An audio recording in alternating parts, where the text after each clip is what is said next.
కృపలో దక్కునని, దమ్మునని, సత్యునని, లింబునని, జలుబునని, హ్యాండునని, చిన్నపిల్లలకు, పెద్దలకు. హాయ్ అండి, నమస్తే. ఇక్కడ వీడియోలో కనిపిస్తున్న ఆమె రోజు గాడిదని తీసుకొచ్చిందండి. ఈమె కాదు, ఇంకా రోజుకొకరు చొప్పున వస్తూ ఉంటారండి మా వీధిలోకి గాడిదని తీసుకుని.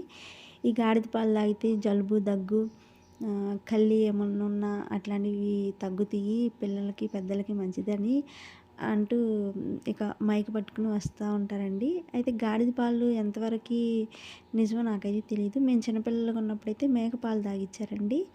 అదైతే మాకు తెలుసు. ఇక్కడ తెలంగాణలో అయితే ఇట్లా గాడిదని తీసుకొస్తారంట, గాడిద పాలు తాగుతారంటండి. అయితే ఈ పాలు ఎంతవరకు నిజమో ఏమో తెలీదు. మీకెవరికన్నా తెలుసుంటే ఒకసారి కామెంట్ పెట్టండి.